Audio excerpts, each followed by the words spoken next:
വിഭാഗീയമായിട്ടുള്ള പട്ടികയാണോ? ഈ കാര്യത്തിൽ ഈ ബി ജെ പിയിലെ വിഭാഗീയത കോൺഗ്രസിലെയും സി പി എമ്മിലെയും വിഭാഗീയത തമ്മിലൊരു വ്യത്യാസമുണ്ട്. സി പി എംകാർ വിഭാഗീയതയേ ഇല്ല എന്ന് ഉറപ്പിച്ച് പറയുന്നവരാണ്, ഉണ്ട് അതിനകത്ത്. കോൺഗ്രസ് ആണെങ്കിൽ വിഭാഗീയത ഉണ്ട് എന്ന് പരസ്യമായി സമ്മതിക്കുകയും ഞങ്ങൾ ഗ്രൂപ്പ് യോഗം ചേർന്നപ്പോൾ എന്നൊക്കെ വേണമെങ്കിൽ മീഡിയയ്ക്ക് മുമ്പിൽ ബൈറ്റ് കൊടുക്കുകയും ചെയ്ത ആളുകളാണ്. പക്ഷേ ബി ജെ പി ഇത് രണ്ടിനും ഇടയ്ക്ക് നിൽക്കുന്ന, വിഭാഗീയത ഉണ്ടോ എന്ന് ചോദിച്ചാൽ ഉണ്ടെന്നും പറയാം ഇല്ലെന്നും പറയാം എന്ന മട്ടിൽ നിൽക്കുകയും എന്നാൽ വിഭാഗീയതയുടെ പേരിൽ അങ്ങനെ പരസ്യമായി പ്രതികരിക്കുകയോ എന്തെങ്കിലും ബഹളം വയ്ക്കുകയോ ചെയ്യാത്ത ഇതിനിടയ്ക്ക് നിൽക്കുന്ന ഒരു കക്ഷിയാണ്. രാജീവ് ചന്ദ്രശേഖർ കേരളത്തിലേക്ക് വന്നത് വിഭാഗീയത ഇല്ലാതാക്കാനേ അല്ല.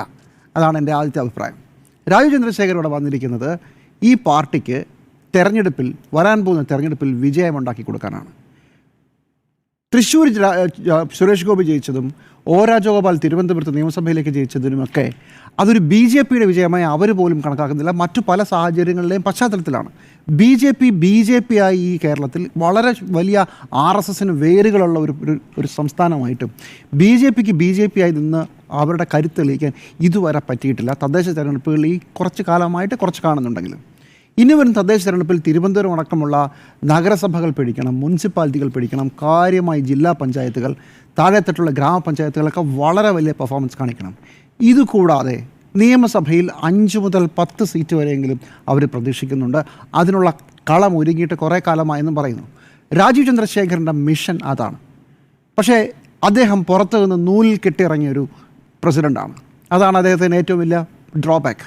എന്തുകൊണ്ടാണ് കുറേ കാലമായി സംസാരിച്ചിട്ടും ഈ ഗ്രൂപ്പുകൾ തമ്മിലുള്ള അടിയിൽ ഒരാളെ തള്ളിയാൽ മറ്റേ ആൾ പ്രശ്നമുണ്ടാക്കും, ഇയാളെ തള്ളിയാൽ മറ്റേ ആൾ പ്രശ്നമുണ്ടാക്കും. ഈ ഓരോ ജനറൽ സെക്രട്ടറി, ഓരോ പ്രസിഡന്റുമാർ വരുമ്പോഴും ബി ജെ പിയിൽ ഒരു പുതിയ ഗ്രൂപ്പ് പിറക്കും. അതാണ് ബി ജെ പിയുടെ ഒരു ഇതുവരെയുള്ള ചരിത്രം.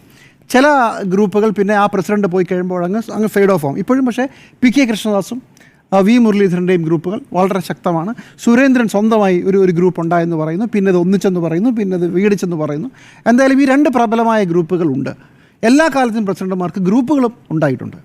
ഇവിടെ രാജീവ് ചന്ദ്രശേഖർ ഒരു പുതിയൊരാളായിട്ട് വരുമ്പോൾ അദ്ദേഹം ആഗ്രഹിക്കുക എൻ്റെ കൂടെ നിൽക്കാൻ എത്ര പേരുണ്ടാകും എന്നുള്ളതാണല്ലോ.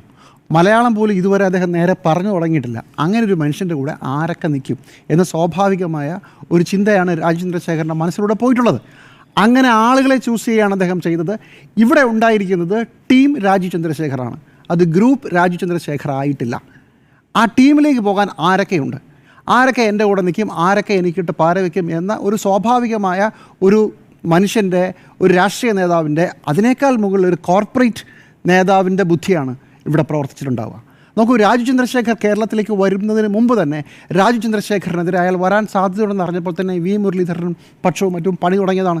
അത് നമുക്കറിയാം. ഇപ്പം രാജീവ് ചന്ദ്രശേഖറിൻ്റെ ഉടമസ്ഥതയിലുള്ള ഏഷ്യാനെറ്റ് ന്യൂസിൽ നിരോധനം കൊണ്ടുവരുന്നത് ബി ജെ പി 2 തവണ കൊണ്ടുവന്നിട്ടുണ്ട്. ഈ 2 തവണയും രാജീവ് ചന്ദ്രശേഖർ കേരളത്തിലേക്ക് വരുന്നു എന്ന കഥകളുടെ പശ്ചാത്തലം നിൽക്കുമ്പോഴാണ് നിരോധനം വരുന്നത്. അങ്ങനെ രാജീവ് ചന്ദ്രശേഖറിനെ എങ്ങനെയെങ്കിലും ബുദ്ധിമുട്ടിക്കാനുള്ള പരമാവധി പണികൾ ചെയ്തുകൊണ്ടാണ് മറ്റ് ഗ്രൂപ്പുകൾ ഇരുന്നത്. അപ്പോൾ വരുമ്പോൾ തന്നെ ഒരു അവിശ്വാസം അങ്ങോട്ടും ഇങ്ങോട്ടും ഉണ്ട് എന്നുള്ളതാണ് സത്യം. അങ്ങനെ ഒരു അവിശ്വാസത്തിൻ്റെ പശ്ചാത്തലത്തിൽ രാജീവ് ചന്ദ്രശേഖർ ഇവിടെ വന്നിറങ്ങുന്നു. അതിനു മുമ്പ് തന്നെ BDJSൻ്റെ രൂപീകരണത്തിൽ രാജീവ് ചന്ദ്രശേഖർ വഹിച്ച പങ്ക് ബി ജെ പിക്ക് അകത്തുള്ളവർക്ക് അറിയാം. ഇതൊക്കെ ഇരിക്കുമ്പോൾ രാജീവ് ചന്ദ്രശേഖർ പുതിയൊരു ടീമിനെ ചൂസ് ചെയ്യുമ്പോൾ സ്വാഭാവികമായും ഈ പഴയ പശ്ചാത്തലത്തിലും പുതിയ സാഹചര്യത്തിലും വി മുരളീധരൻ പക്ഷവുമായിട്ടും അതുപോലെ തന്നെ സുരേന്ദ്രൻ പക്ഷവുമായിട്ടും ഒരു അകൽച്ച സ്വാഭാവികമായും അദ്ദേഹത്തിന് ഉണ്ടായി എന്നുള്ളത് ശരിയാണ്. പക്ഷേ കൂടെ നിൽക്കാൻ എത്ര പേരുണ്ടെന്ന് നോക്കുമ്പോൾ കുറേ കാലമായി, കഴിഞ്ഞ 10 വർഷമായി ഇവിടെ ഗ്രൂപ്പുകളിൽ വലിയ സ്വാധീനമൊന്നുമില്ലാത്ത പി.കെ. കൃഷ്ണദാസ് വിഭാഗത്തിന് നഷ്ടപ്പെട്ടിരിക്കുന്ന ഒരു വിഭാഗമാണ്. അവരെന്താ ചെയ്യുക? അവർ ഈ പുതിയൊരാൾ വരുമ്പോൾ അവരോടൊരു അലീജിയൻസ് ഉണ്ടാവും, അത് സ്വാഭാവികം. പക്ഷേ ഞാൻ വിചാരിക്കുന്നത് രാജീവ് ചന്ദ്രശേഖർ പുതിയ ടീമിലേക്ക് ആളുകളെ ചൂസ് ചെയ്യുമ്പോൾ പി.കെ. കൃഷ്ണദാസ് പക്ഷത്ത് നിന്ന് ആളുകളെ അടർത്തി മാറ്റാനാണ് അയാൾ ശ്രമിക്കുക എന്നുള്ളതാണ്. പുതിയൊരു ടീമിനെ ഉണ്ടാക്കുകയാണ്. രാജീവ് ചന്ദ്രശേഖർ ഈ പഞ്ചായത്ത് തിരഞ്ഞെടുപ്പിലും നിയമസഭാ തിരഞ്ഞെടുപ്പിലും പെർഫോം ചെയ്തില്ലെങ്കിൽ രാജീവ് ചന്ദ്രശേഖർ അധികകാലം പ്രസിഡൻ്റായിട്ട് ഉണ്ടാവില്ല, വന്ന പോലെ തിരിച്ചു പോകും. പക്ഷേ പെർഫോം ചെയ്താൽ പിന്നെ രാജീവ് ചന്ദ്രശേഖറാണ് കേരളത്തിലെ ബി ജെ പിയിൽ കാര്യങ്ങൾ തീരുമാനിക്കുക. ബി ജെ പിയുടെ സംഘടനാ പ്രത്യേകത വെച്ച് കേരളത്തിൽ എല്ലാ സംസ്ഥാനങ്ങളിലും പ്രസിഡന്റിന് വളരെ വലിയ ശക്തിയാണ്. അപ്പോൾ ഒരു കോർപ്പറേറ്റ് ബുദ്ധിയിൽ രാജീവ് ചന്ദ്രശേഖർ തൻ്റെ ടീമിനെ ഉണ്ടാക്കുമ്പോൾ നോക്കൂ, എം ടി രമേശും ശോഭാ സുരേന്ദ്രനും. എം ടി രമേശ് നമുക്ക് വേണമെങ്കിൽ പി കെ കൃഷ്ണദാസ് പക്ഷക്കാരനാണെന്ന് പറയാം, പക്ഷേ ശോഭാ സുരേന്ദ്രൻ അല്ല. എസ് സുരേഷ് ആണ്. അതേസമയം എ സുരേഷ് വളരെ കാലമായി സംഘടനയിൽ സജീവമായി പ്രവർത്തിക്കുന്ന ആളാണ്. അനൂപ് ആൻ്റണി ഡൽഹിയിൽ പ്രവർത്തന പശ്ചാത്തലമുള്ള, കുറേ കാലമായി ഡൽഹി കേന്ദ്രീകരിച്ച് പ്രവർത്തിക്കുന്ന, പി കെ കൃഷ്ണദാസ് പക്ഷം എന്ന് നമുക്ക് അങ്ങനെ ഉറപ്പിച്ച് പറയാൻ പറ്റാത്ത ഒരു കക്ഷിയാണ്. അപ്പം 4 ജനറൽ സെക്രട്ടറിമാരുടെ ഇതിനകത്ത് നോക്കിയാൽ നിങ്ങൾക്ക് എം ടി രമേശിനെയും എസ് സുരേഷിനെയും ഉൾപ്പെടുത്താം. പക്ഷേ ശോഭാ സുരേന്ദ്രൻ നോക്കൂ. പക്ഷേ എന്താണ് ശോഭാ സുരേന്ദ്രൻ്റെ മെറിറ്റ്? ശോഭാ സുരേന്ദ്രൻ ഒരു ഗംഭീര ക്യാമ്പയിനറാണ്. അതിഗംഭീരമായിട്ട് ആളുകളെ ഇളക്കുന്ന ആളാണ്. കഴിഞ്ഞ 2-3 ഇലക്ഷനായി അവർ പിടിച്ച വോട്ടുകളുടെ ഇതെടുത്ത് നോക്കും. അപ്പോൾ അങ്ങനെ ഒരു ടീമിനെ കൊണ്ടുവരുന്നു. കഴിഞ്ഞ തവണ ജനറൽ സെക്രട്ടറിമാരായിരുന്ന സി കൃഷ്ണകുമാറിനെയും പി സുധീറിനെയും പൂർണ്ണമായും ഒഴിവാക്കിയില്ല, വൈസ് പ്രസിഡന്റ്മാരാക്കി താഴ്ത്തി. പക്ഷേ ഉണ്ട്.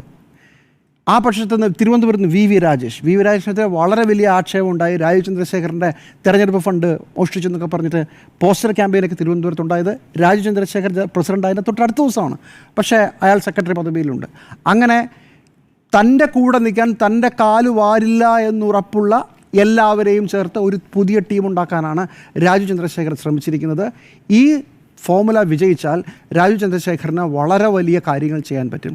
പരാജയപ്പെട്ടാൽ അതൊരു ഗ്രൂപ്പായി അവസാനിക്കുകയും ചെയ്യും.